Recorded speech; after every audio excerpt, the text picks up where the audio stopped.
The U.S. secret base at Long Tieng Laos, beginning in the mid-1960s until the end of the U.S. effort in the Vietnam War in early 1973, was home to the clandestine U.S. Air Force unit, the Ravens. A U.S. Air Force flight surgeon, a medical doctor, was typically posted there to medically treat the Raven pilots, each doctor usually doing a 6-month tour. Turns out, at least in U.S. Air Force Doctor Captain Wayne Lee's case, he spent much of his time medically treating not just the Raven pilots, but Hmong civilians at the local hospital in Long Tieng. Dr. Lee did a 6-month tour at Long Tieng from the middle of 1971 until December 1971.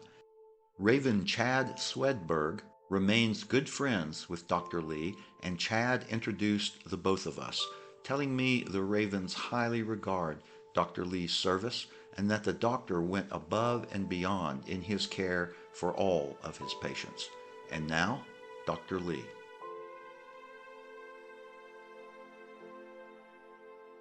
Going through med school, I as I came closer to getting out and was beginning to think about what I was going to do and what I'd gotten myself into, I was struggling a little bit with going out and making a lot of money as a physician. And I used to read a lot about, as again in philosophy, I was always, dealing with those kinds of issues in my mind. But during that, I don't know how I even stumbled on it, but during that time in med school, I stumbled on the Tom Dooley books. Tom Dooley was a medical doctor who used proceeds from his lectures and book sales to establish a small hospital in remote northern Laos, becoming a jungle doctor in a location where there were no doctors or healthcare facilities. He influenced many young men of his generation to provide service to others and helped found an organization to provide medical teams and hospital facilities in 8 less developed nations, most of them in Southeast Asia. Some have tried to tarnish his reputation, saying he was a CIA asset. That charge stems from ignorance, in that the CIA, of course, talked to every remote American, and still does today, in conflict zones to obtain information on what is going on in the area. We're here to take care of people who are sick, primarily. Now, that immediately brings forth the response, well, you can take care of people who are sick in St. Louis. But we want to take care of people who are sick where they don't have any other chance of getting medicine. And at the same time that we take care of them, we want to show them just what young Americans are really like. And I actually read, I think, all of them, and I was blown away with what he had done. Now, I would back up just a little bit. I think my sophomore year, I had won a fellowship in tropical medicine. So I'd gone down to Panama and I'd worked in the bush. So I worked in a research lab there, but I was back out in the bush, and I really loved working with the locals. And we'd go down river and treat them for malaria, whatever. So I had some exposure to the jungle, let's say. And so then I read Tom Dooley's books, and I was really intrigued with that.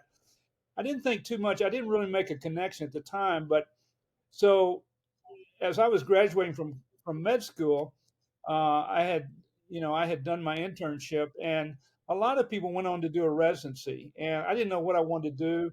And they had a plan called the Berry Plan. And anyway, my deal was I told them that I would go in right away after my internship if they would let me go in the Air Force and make me a flight surgeon. So it's kind of a deal you negotiated. And I don't know why I'm a water guy. I don't know why I chose the Air Force. I had no idea at all. But anyway, so I matched, and so I went to flight surgeon school, and so I went down to San Antonio, and so every day we'd go to class, and they're making us a flight surgeon and bariatrics and so on and so forth.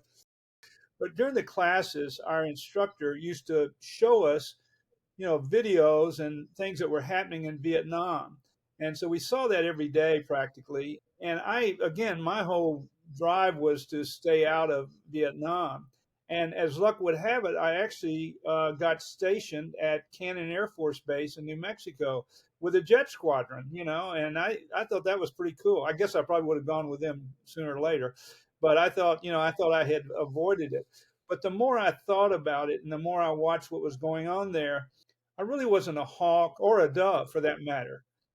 I just was, I felt, I think I put it more under being patriotic. I felt like that as a physician, I had an obligation to go there and help take care of folks. That may sound a little grandiose, but that's basically what was going on inside me. But I also thought that at somewhere down the road, we'd be talking about this, and I wanted to have a vote.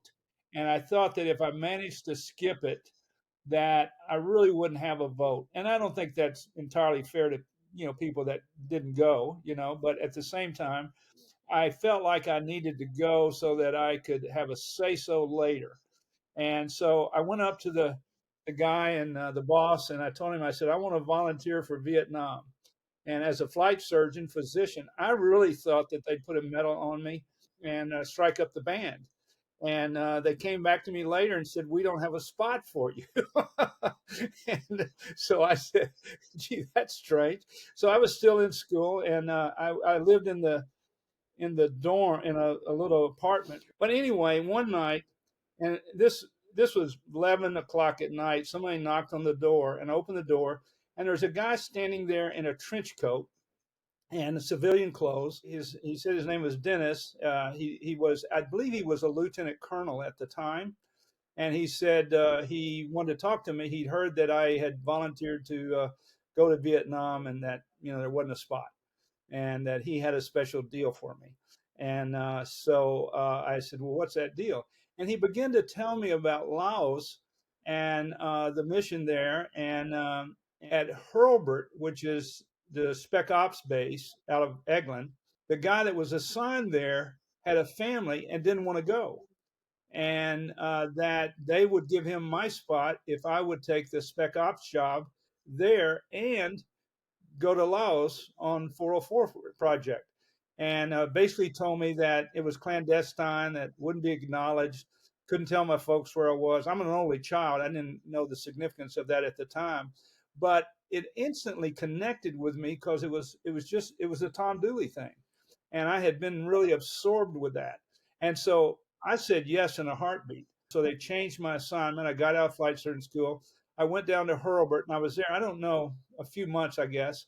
And when I went there, I don't remember very well, but the first week or so, I didn't have a room and or a place to stay. And I ended up staying with a flight surgeon there, and he had been in the 404 operation, as I recall. And so he told me a little bit about it, but not much. I really, when I ended up actually going, I really had no idea what I was getting into. Get on the plane, and I go through Thailand, and I finally get to Vientiane.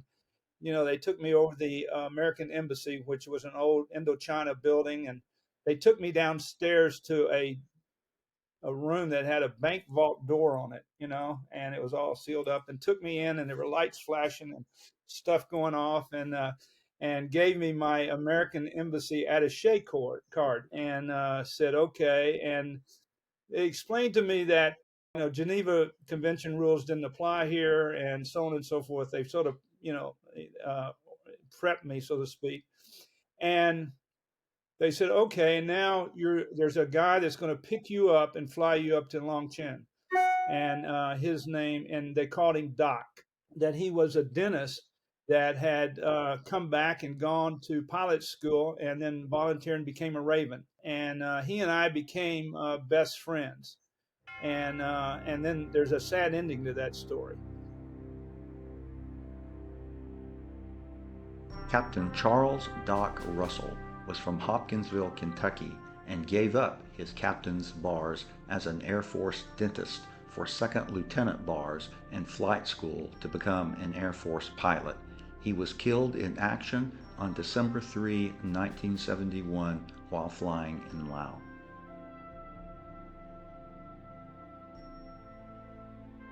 So at any rate, he flies me up, and I don't know. It seems like to me it was the '01 Bird Dog, but it was anyway a light, two-seater of some sort. And so he flies me up to Long Tieng, and that was a big switch from Vientiane to Long Tieng. But anyway, we fly in there, and I get out, and that night, Vang Pao, I guess there were other people that came in. Vang Pao, he gave a bossy, a party. Here is Dr. Lee's first night in Long Tieng Laos, attending a Lao Baisi ceremony hosted by General Vang Pao, which is a ceremony held for happy occasions like weddings, welcoming guests, Lao New Year, housewarmings, housecomings, and other such occasions. And there were a few people, and of course there are a lot of people there that were already there, and so they go around in a circle, and they have a tray of white horse scotch, and each person gives you a shooter of white horse scotch and an apple or an egg, and they tie a good wish string around your wrist, and you chug-a-lug that white horse scotch. And my recollection is I was in the high teens on the white horse scotch. So my first night there, I got super drunk. Well, I didn't want to, I didn't know what I was doing. I didn't want to offend anybody, and I didn't know Vang Pao from Santa Claus really, and so that night, my great friend Chad Swedberg, who I hadn't met at this time, I think he was in as bad a shape as I was, and he ended up climbing up a big radio tower, and one of those triangular towers, just three, and he climbed up the top, and then said he couldn't get down. Now I thought, as a flight surgeon, my job was take care of the pilots, and so I climbed up there with him, and and so then we were both sort of hanging on, but we managed to get down. But Chad and I became good friends, and so then I got my little room, and I really didn't know what I was doing. I remember the first night that I was there, I went in to eat dinner at this little, I don't know, building we had. The building was, I think, built on the bear cage, and so these Himalayan bears were right below us, and we played darts all the time. But I didn't know any of that, at the time. And I had dinner there, and they were showing a movie, and I think some 122 rockets came in, and I guess now I don't know if I've got any of this right, so the military guys may rake me over the coals, but the 122s, they weren't very well guided. They came from a longer distance, and they just went everywhere. And so I sort of hear this, and I didn't want to look like, I didn't want to label myself a coward right off the bat, so I didn't jump under the table. But everybody else sort of got out of their seats and got down. And so then somebody said, "You better get down," but nothing came close to us. But it's funny. I felt like an idiot. Like I was trying to sit up in the chair while the rockets were coming in. Then I didn't really know what I was supposed to do other than take care of the pilots. When Dr. Lee arrived at Long Tieng, there was no flight surgeon on station to do a battle handoff with Wayne. Two predecessors to Dr. Lee at Long Tieng were Dr. Lieutenant Colonel Steinbeiser and next Dr. Colonel Ostrenzky. I'm not sure of the spelling or pronunciation on either. Both likely were TDY from Hurlburt Field as part of Project 404. And I think in my mind, I was responsible for 9 airstrips. And at each airstrip, we had a medic. And most of them had been there for a while. They were very advanced. They were very autonomous, and I really never saw those other strips. I don't think, maybe I went to one, but I was, in theory, I was responsible for them, but I really never did anything for them. And then I was assigned a USAID nurse. I don't know if I was assigned a USAID nurse, but somehow people told me that one of the things the flight surgeons did was to go up to the hospital. The Hmong called the hospital location Pa No. The majority of Hmong here were from the Zhong clan, per David Lee. Dr. Li Pao Zhong of Concordia University told me that as a child he played in the rice fields below the hospital. As this video concludes, I'll show you pics and film of the hospital ruins today. Now, you saw the picture of the hospital. So it had two very large rooms, and we had two rooms on the front porch that we brought in casualties when they landed on the porch. And so I went up there, and there were two doctors there. One was trained in France. And the other, I forget where he trained. They were both Laotian. The one was only there shortly. They lived together for a while. But at the same time, when I figured out to go up there, it wasn't something I had to do. It was a civic action program. And but I went up there, and I was sort of like built for that. But I didn't know what I was doing. Every morning when you went up there, there'd be a huge crowd of people on the porch. We would go from, let's call it, patient to patient, trying to figure out what we could do for them. And these were all the civilians. These were all Hmong for the most part. Some we would actually take and put back in the one big room was for medicine, and one big room was for surgery. And when I say surgery, surgery patients. Anyway, we didn't have an operating room to speak of. But at any rate, and the one guy tended to take care of the surgical side, and I tended to take care of the medical side. And I had I think about 80 cots in the medical side, and they were filled up all the time. The whole family would be there. When you walked in, you'd get stoned in about 2 minutes because everybody had their bung, laying on their cot. And so it was, and everybody had TB and malaria. Amazingly, I never converted my TB test, which is surprising to me, but I was surrounded by rampant TB, very active TB, and I was in that room every day practically.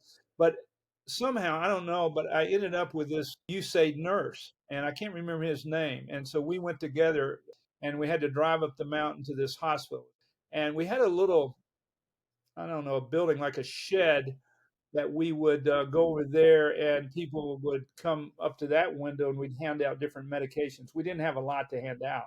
Now, I was fairly clinical in my training, but at the same time, I was pretty green.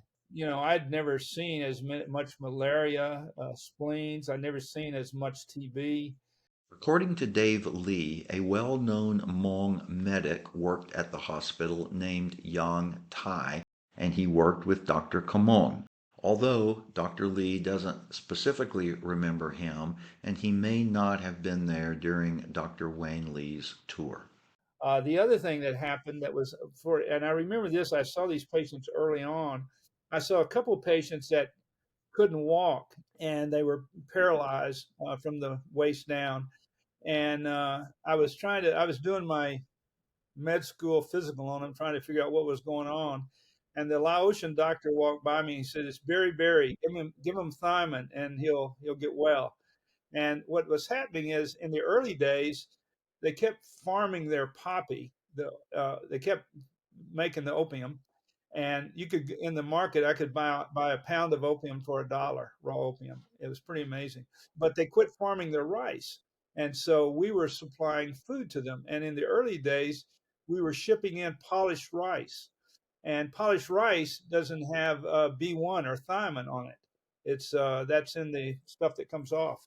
And so a number of these people became B1 deficient, which is called beriberi. And there are two manifestations of beriberi. One is weakness and paralysis, and the other is congestive heart failure. I saw a number of patients that were, quote, paralyzed. And if they got up to us early, and it didn't take me long to learn, and I gave them thiamine, B1, over several days, they would walk again. It was pretty amazing.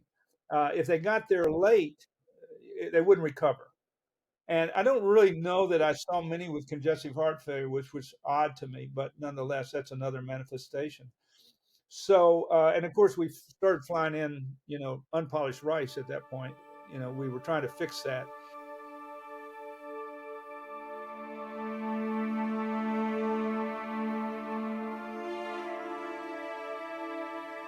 Dr. Lee's care for his patients and concern for their conditions are illustrated in the notes he wrote of his patients while sitting at his table, shown here. Notes like this one.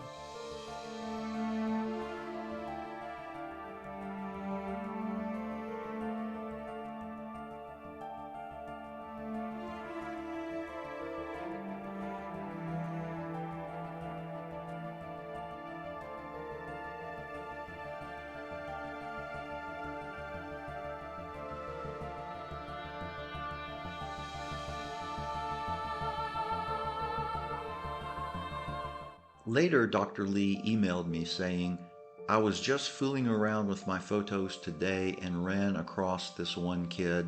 I can't remember his name. I think I called him George. He was one of the first patients I saw, and then he became my sidekick, tagging along with me a lot and waiting for me in the mornings. I never knew where he came from or of his parents or anything. He had severe malaria. You can almost see his liver protruding under his shirt on the right. He also had a huge spleen. I always wondered if he survived. He was such a good kid. I sort of had three constituents. I had the pilots, and then I had the locals, if you will, that came up every day to the, let's call it the clinic, but someone we put in that room, which we called it. And then we had the casualties that came off the PDJ. And every now and then they would have a firefight, and it was really like a bad version of MASH. A helicopter would unload 40 patients onto our porch of the Hmong and some Laotians, I guess. And by the time I got there, the mature men had been decimated. So most of these soldiers that I saw were basically young boys. And so they'd have a firefight of some sort out on the PDJ, and they'd unload 40 people onto this porch. And I had these, you saw my nurses. There were a couple of older, mature nurses, and then there were a lot of, young little girls, basically.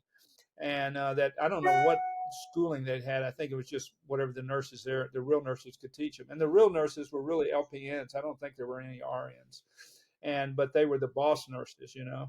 So we would get a lot of pretty dramatic casualties. It's funny, I saw more legs blown off than I saw arms blown off, but I'd see, and they try to teach you in med school about triage. And when we have that porch loaded up with these casualties, it was the first time in our life that I really had to make decisions about who we might be able to do something for. Because, there'd be a number of patients with chest wounds and other wounds that weren't survivable, even though they were still alive.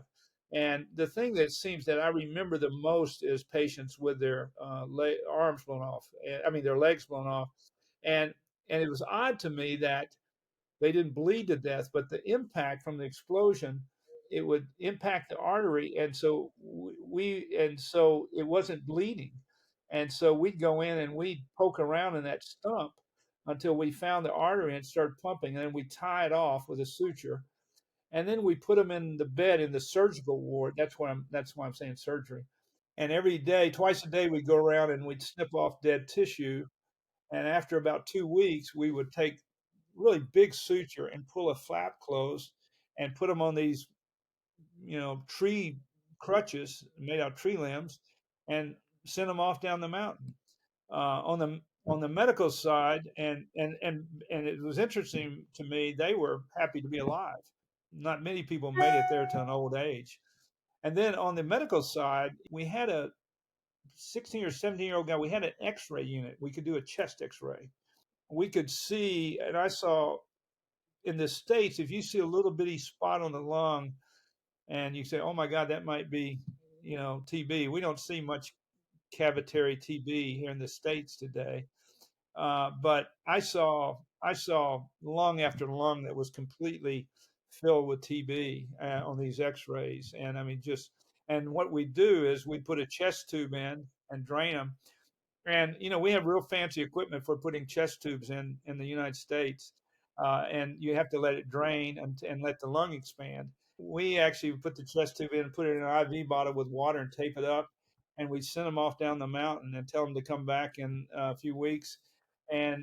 But I saw people that came back in that 4 months later, and the chest tube would literally fall out. The other thing that always amazed me, we didn't have any blood supply. We only had I think ringers, which is a clear fluid. We didn't. I don't think we had any plasma. And when we had these in this little room, these casualties, um, everybody would come in the room. So it wasn't like an OR.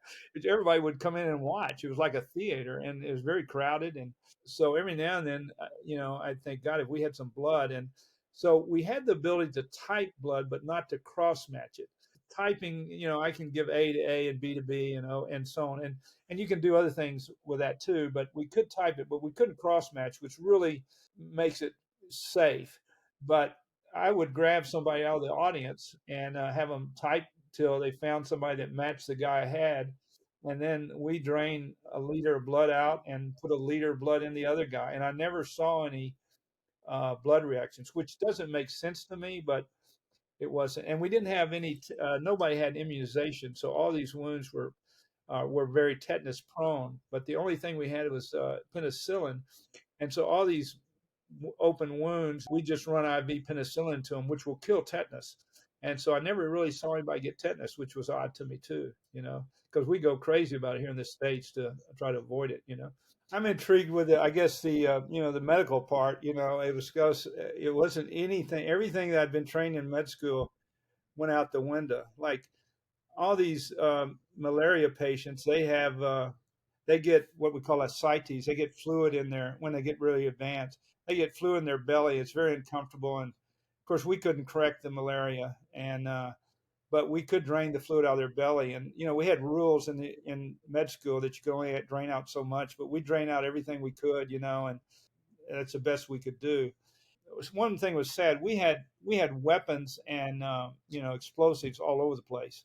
And one of the things we had were dynamite caps all over the place. I guess they were dynamite or something. And the kids would find them. And so we had a number of kids that would blow off their hands. The women, they delivered their own babies. And so they were in this, hut, and they would get on a hammock and they'd cut a hole out in the hammock and they'd reach under to deliver their baby. And maybe they had help. I never saw them in the hut do it, but maybe they had help. I don't know. But they began to realize that they could come up and I would help deliver them. So I think they came to me for two reasons. One was kind of flattering, and that was I'll go up to the American doctor and have him deliver my baby. And it's oddly in med school I had delivered a lot of babies, so it wasn't new to me. And most of them are pretty easy, and most of them had children before. And so, but they would come up because it was fashionable, And the other ones came up would be women that had a breech. And so I had a couple of breech births that I actually ended up delivering, again, because I had a lot of OB in my school. But when I did, for me, I thought there was a good chance I was going to lose mother and baby. And when I would be going through this, I'd be sweating blood, but the whole room would be filled up with people all around me. I mean, it was like a spectator sport practically. And everybody'd be standing around, and I thought, mother and baby were going to die. But, it struck me that it was sort of, I won't say c'est la vie, but they were used to death and dying much more than we were. And so that I don't think that if I had lost mother and baby, that anybody would have faulted me or given me any problems, Very early on, Vang Pao's niece, Miss Sita, I got connected to her. And she wasn't a nurse, but she had been away to school. She spoke pretty good English, and I think she was a year or two older than I was. She became my right arm, and she guided me and counseled me. And there was a lot of frustration. I'd have babies that I was trying to get Infamil, which is a milk, supplement to that. A lot of malnourishment we saw. And I'd tell the young nurses to give them the milk, and I'd come back and the can of milk would be laying by the baby. No, you got to feed it to the baby. But there was a lot of frustration, Miss Sita was my right hand, became my best friend. And then that's a whole nother story. When we left, I was always worried about her. And I actually found her 30 years later, and which I thought was pretty cool. And it always bothered me, what happened to her. But at any rate, so we had Miss Sita, and then the pilot, what I did with them, besides hang out and go into Vientiane and drink a little too much, is that, I was taking care of their medical problems. It was pretty wild. I had to treat a lot of male problems. And there were other medical problems or injuries, and I had a little bit more I could do. And then every now and then somebody would go down a fast mover, so to speak, a jet out of either South Vietnam or Thailand would go down on the PDJ. And I remember we picked one guy up and brought him in. And of course, everybody there had civilian clothes, and I don't think anybody knew much about us. And I remember this guy woke up, he had punched out of this jet, and I built a little clinic on the runway for these people. So I had a little bit of a setup. I could manage these people a little bit better. And I didn't have that many of them, but at any rate, I remember this guy woke up and started looking around, and we were all standing there. And one of the CIA guys was a Texas A&M guy, and I'm an Arkansas Razorback. And this guy looked around, this pilot looked around, he went, "Who are you guys?" and uh, and and the Texas guy, she said, "You got a Texas Aggie and an Arkansas Razorback here taking care of you." I'll never forget that. We put them on a plane. I take them down to Thailand, down to Udorn. And I didn't have a lot of those. Most of it was local stuff. I flew a little bit. I wasn't supposed to, but I flew with Chad one time, and we shot off the white phosphorus rockets. And I flew with the boss there, the Air Force boss there. Mr. Johnson was the CIA boss there. I flew in and out with Air America. I'd go down to Bangkok some, and sometimes down to Udorn. We had a lot of people. That one picture, if you notice, was walking around with General Lavelle. He came up to visit. When he came, he actually came up to my hospital, and I showed him around the hospital, which was pretty cool, I thought. I was pretty busy. I went up every day. I got up, and this USAID nurse and I took that Jeep and rode up to the hospital, which was about a 30-minute ride. And it was always a little nervous because it was outside the perimeter. I think I had an M16 or something and a 44. Miss Sita was with me almost every day. It was fairly busy. Every day the ports would be full, and every day I had the patients. And I usually go up there, once or twice a day. And then of course if we had the casualties, that would, you'd be there for a lot longer. สุขุสุคนปรารถนาอย่างเลิกเข้าเลิกขอได้ดั่งความมุ่งมั่นปรารถนาทุกผู้ทุกคนจงมากจงหลายท้อ The village had a witch doctor. Yeah, shaman is what I'm trying to say. A shaman. And that was a franchise, I guess. But anyway, a young boy, 17 or 18 years old, had gotten the franchise. I would have these patients, that I'd be seeing once or twice a day. And I'd think they were doing a little better for whatever we were doing. We didn't have a lot to do, but I guess we did something.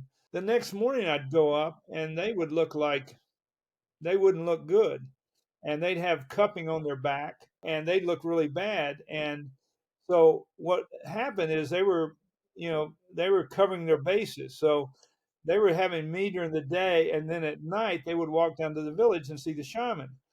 Now, then what happened is that in the market, a lot of different things would get raided in North Vietnam, and some of that stuff floated down to the market.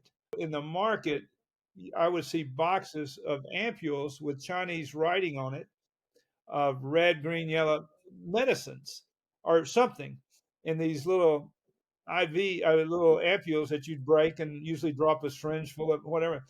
So I didn't realize it, but the shaman was actually buying that stuff at the market, and he was emulating me, and people would come in and he'd break it off and give them a shot. So I would see people that looked good the day before, and then the next day they would look like they were going to die from whatever they'd gotten. Who knows what it was? It'd have Chinese writing on those letters, and you could just buy it, right at the market there with the buffalo tongue and whatever else, and the opium. And so one night I actually went up on the mountain. The USAID guy and myself went up on the mountain, and we decided to show a movie. And we had that great big projector, and they flew in a movie every day. So I told them we we're going to show a movie, and so they strung up a big sheet, across, and a lot of people, the patients and the families, and everybody was out on the porch, and we had this movie we were showing, And so I looked over, and I saw the shaman was there, and he was like a boy. He had to be in his late teens. And so I told my guys, I had a bunch of people helping me. I told them, I said, listen, go get that guy and bring him over here. And so they brought him over, and I introduced, and I said, we do the same thing. You and I were taking care of these people and everything. And I said, I tell you what, let's make a deal. I said, it's really tough for them to walk down the mountain at night and then come back here in the day. And that's a long trek. So why don't I, and these are my words, but I sort of relayed this to him. Why don't I build you an office over here and you work out of that? And that way they don't have to go down the mountain at night and they can just see you. In exchange for that, you can't give them those injections anymore. And so we brought him up on the mountain that was near the end actually. And we brought him up the mountain trying to control these, random injections. One night, the two doctors, they actually lived up there in a little house or a little bungalow by the hospital. One night they said, why don't you guys come over, rather than go down the mountain, come over and drink some rice wine with us and have a cocktail after work. We said, okay. So we went over and they had these big urns, and they had this fermented rice in it and they'd pour this water over it. And they had this long bamboo shoot you stick down to the bottom. And so, it tasted like rice water. So my buddy and I, the USAID nurse and I, we were laughing like, this is nothing, I got to tell you, we got so drunk, and it's amazing we made it down the mountain. And all the locals, everybody knew everything was going on. So the next morning, boy, we felt like a truck would run over us. But one of the things they had in the market all the time, they had these little white pieces of tape or something. And the theory is you could stick them on places where it hurt, and it was magical. It would treat the pain. And so you'd see people walking around these little white things. So the next morning, they all waited for us to show up before anything happened. And so the next morning, we were a little bit slow, but we went down to the village and we got those little white things and we stuck them all over our heads. I'll never forget when we drove up the village, the people on the porch were falling down laughing because they knew we were really hungover. Getting rid of malaria in a malaria-prone area is very difficult. So we usually were treating their crisis. So what happens with malaria? Sometimes you go into what's called a malaria crisis, and basically high fever. You get very toxic. Blood cells are breaking down, and things are going crazy in your body from the malaria parasite. These are simple terms, and so people get very sick, and you can die from it. And there are different types of malaria, but anyway, we were seeing a few patients that would come up that would be in a coma, unresponsive or almost unresponsive. And, they were, let's call them dark skinned, but not real dark skinned. But their color was very odd. Their whole body, it was just an odd color. It was a combination of brown and gray. And even the local guys couldn't figure out what was going on. But one day we realized that what was happening is, and when you get those malaria crises, you get these rigors, you get chills, and so you just can't get warm enough. And so if you've ever had a febrile illness with 102.3 fever and you get the chills, it's like that. You got three covers, you got three blankets over you, and so they just can't get warm. So what happened is they were going into their huts and they were lighting the fire and they were closing up all the ventilation. And these people were coming up with carbon monoxide poisoning. That's hard to treat too, unless you get to it early and you have a lot of oxygen available. And you really need to do it with hyperbaric if you can. But that was way out of our league, But anyway, so there were a lot of it. It was medically, it was one thing after another that I'd never seen or heard of, or I wasn't taught to do it this way. We were just doing everything on the fly. The people that got the best treatment were actually the pilots, and if they were really sick, I could fly them down to Utorn. If they were injured and we got them. Dr. Lee now recounts a discussion he had with Ravens at their 2015 Raven reunion regarding Raven pilot Dick Defer's death. Everybody was talking about him and when he got killed, and I guess he took a round up through the bottom of his of the 01 Bird Dog, and it blew off his leg around right at the thigh, and the back seater actually flew the plane in. Everybody said he flew in. Maybe it was Samthong, I don't remember, but everybody said he flew in there. And I said, I took care of him on the runway. and he died basically in front of me. But I think what happened, and we've sort of figured it out, I think what happened is they actually flew him over to Long Tieng, and then I got him. Basically, he was laying on the runway. I got him out of the plane with his, and he was, I think, pretty much gone by the time I'd got from blood loss. I see their planes. They'd come back. It was amazing. They'd come back with, bullet holes. I mean, basically they were, flying low and slow, and trying to take ground fire to get targets, and then they'd go in. I mean, anybody who watches this, the Ravens will know more about it than I do, but basically they'd come back, and they were all young and thought they were immortal, but it was a very dangerous job they had. And then at the end, I saw a lot of, I hate to say corruption, but we were bringing food in, and some of and some of it was canned meat and stuff, and some of the food was disappearing, and we wouldn't have the food to feed the in the hospital and stuff, and some of the bosses, local bosses, were taking this food and then selling it. So at the end, I got very disenchanted, and I realized that it never occurred to me that I was in a dangerous situation. I rode home, and so you couldn't tell anybody what you were doing or where you were or anything like that. And it was getting kind of hot. We were having a lot more activity on the perimeter and stuff. I went down to this Doc, the guy that I met early on. We'd become very good friends.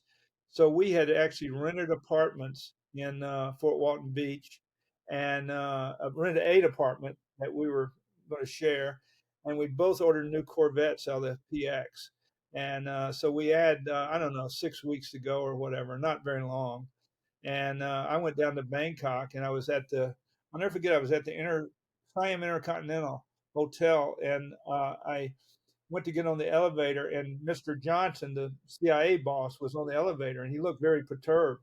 I said, "What's wrong?" And we weren't together or anything. I just happened to run into him, and he said, Doc just got killed." And so it makes me a little sad today. He had a midair collision. We didn't have a control tower, but he'd had a midair collision with a helicopter as he was coming in on a landing. So at that point, I just wanted to get out. The other thing that was in Tom Dooley's books was this thing about Pop Buell, and and I think he was a Catholic priest, as I recall. But he was there, and he'd been working, doing good works and everything. But Pop Buell was there when I was there, and I actually, when I did well with the locals, I picked up the Laotian language fairly quickly, so I could get around all right. The Hmong language, of course, nothing, but so I could manage. But Pop Buell was still there when I was there, so I knew him, and I couldn't believe that I actually knew the guy that was in the book, And when I was leaving, he came up to me, and he said, "It's been good to have you here, and people liked you, and that it meant a lot to me. Makes me a little sad." The other thing is that Chad picked up a ratter, a dog in the compound he took as his pet, and he named it Princess, and she was a real ratter, a village dog, And so he came to me at the very end, and he said, "Wayne, do you think we can get this dog on a plane and get this dog out of here and back to the United States?" I said, "Well, that sounds like a big deal, And I said, "But it'll be a little bit risky, both legally and otherwise."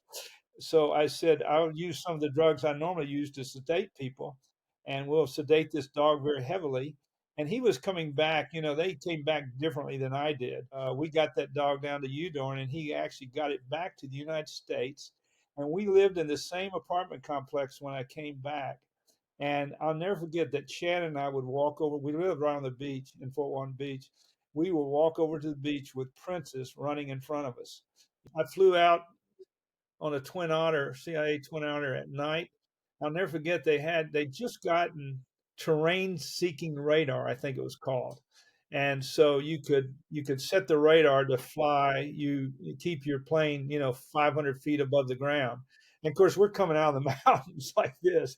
And I'll never forget, we left in the middle of, at night in the rainstorm and whatever. And these guys they were just thrilled to have this. And they were playing around with. And I thought, my God, I can't believe I got on this flight, the last flight out of here.